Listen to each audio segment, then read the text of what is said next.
নমস্কার, আমার আরেকটি নতুন ভিডিওতে আপনাদের স্বাগত।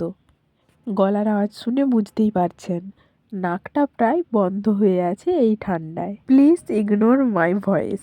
আজকে সকালে মুড়ি খাওয়ার জন্য বানিয়েছিলাম পালং শাকের পকোড়া, যার জন্য প্রয়োজন হয়েছিল পালং শাক, বেসন, অল্প একটু চালের গুঁড়ো, নুন, লঙ্কা গুঁড়ো, হলুদ গুঁড়ো আর জিরা গুঁড়ো আর ধনা গুঁড়ো।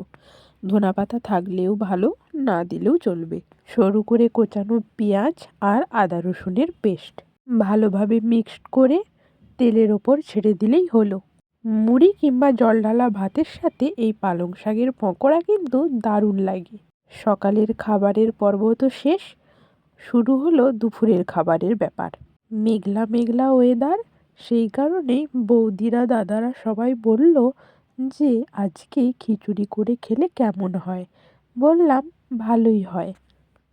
তারপর ঘরের সবাই 100 টাকা করে দিয়ে হয়েছিল খিচুড়ির ফিস্টি, যদিও আমি 1 টাকাও দিইনি, আমার ছিল নিমন্ত্রণ।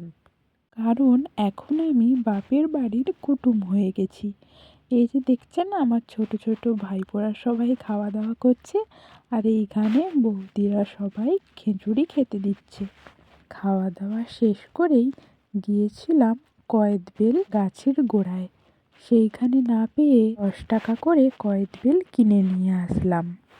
যদিও ওই দিন খিচুড়ি খেয়েছিলাম বলে কয়েদবেল খাওয়া হয়নি, পরের দিন খেয়েছিলাম।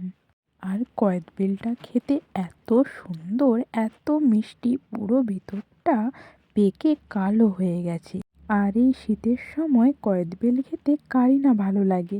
লোভনীয় এই জিনিসের স্বাদই আলাদা। এই সমস্ত ফলের গাছ প্রায় লুপ্তই হয়ে যাচ্ছে। যেমন দেখুন না, ছোটবেলায় কত আতা খেতাম, মানে সীতাফল, আর সেটা এখন পাওয়াই যায় না। আর কয়েদবেল গাছও সংখ্যায় অনেক কম হয়ে গেছে। আজকের ভিডিওটি এই পর্যন্ত। ভালো লাগলে লাইক, কমেন্ট, শেয়ার করতে ভুলবেন না কিন্তু। ধন্যবাদ, শুভরাত্রি, সবাই ভালো থাকবেন, টাটা। দেখা হচ্ছে নেক্সট ভিডিওতে।